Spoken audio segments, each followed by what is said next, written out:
Hey guys, really quick, I wanted to make a video to talk about that King Ranch I traded off the other day.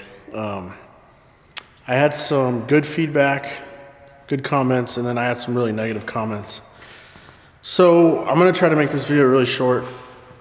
That King Ranch was originally supposed to be a platinum. I order all of my trucks platinum. I really like the painted front and rear bumpers.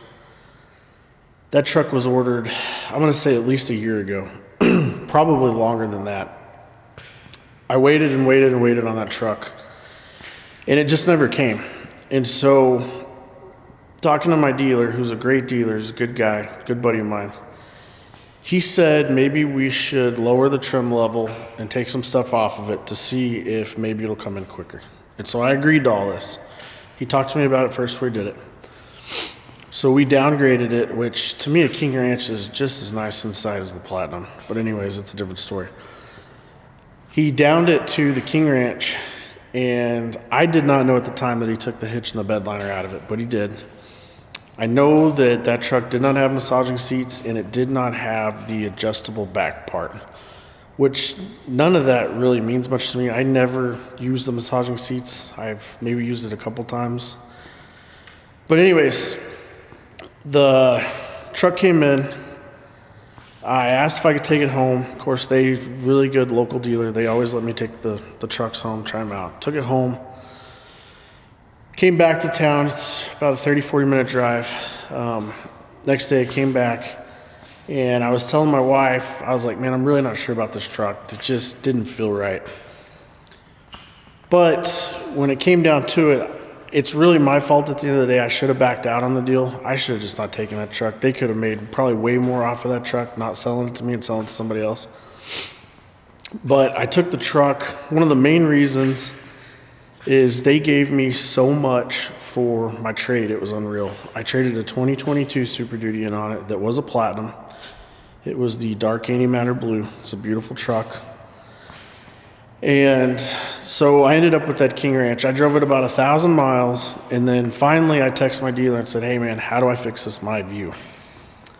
He said that he couldn't help me right then, but that he had another truck coming in that was a higher trim level, and that he would get in it and play with it and see if he could figure it out. And he also said that he had had quite a few customers complaining about the my view, that a lot of guys did not like it, that had gotten nicer trucks that had all the screens and stuff in them.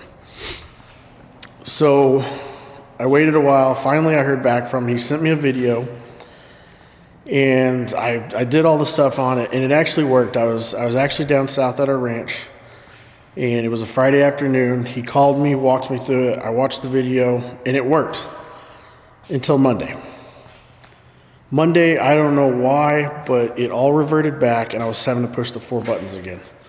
So we tried a couple other things, and finally we got it to where the fuel economy would stay on my view, but you still had to press my view every time you got in the truck. And so that was just annoying.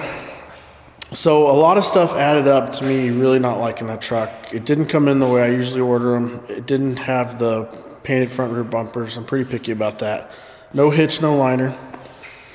And I had actually...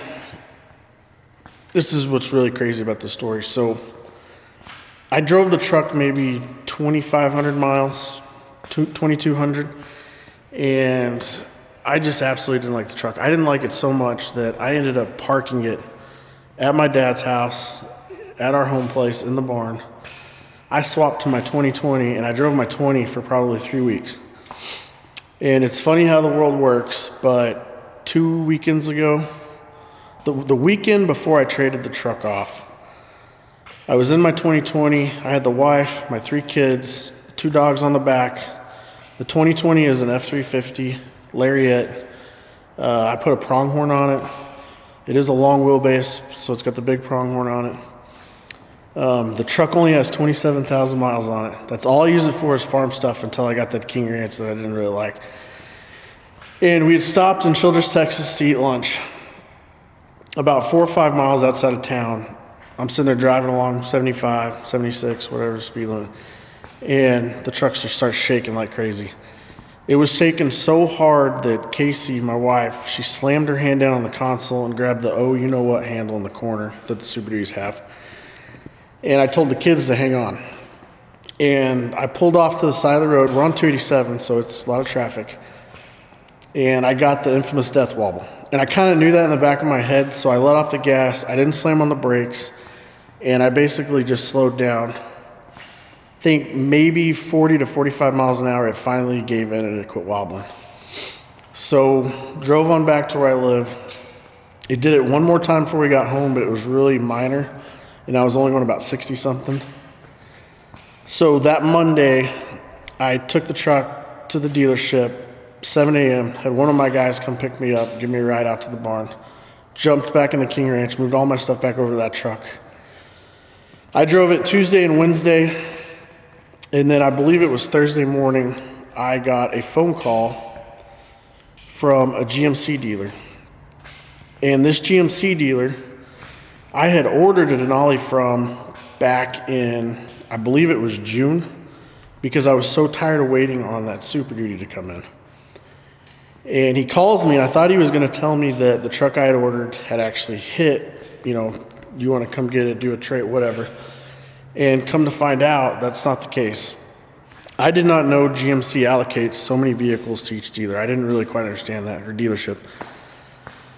The truck I had ordered, when I ordered it, he told me I was number 219 and the list was down to 111, but he had a truck available that somebody backed out on, and they were going down the list, top to bottom, or bottom to top, vice versa, and he asked if I'd be interested in the truck, and I had him send me the window sticker.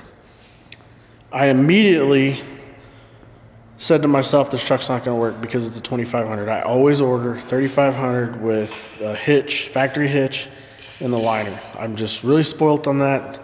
To me, that's the only way to go is a 1-ton, especially when you're pulling your fifth wheel and your skid loaders and goosenecks and whatnot. But that truck actually had something that I've never seen on a GM before.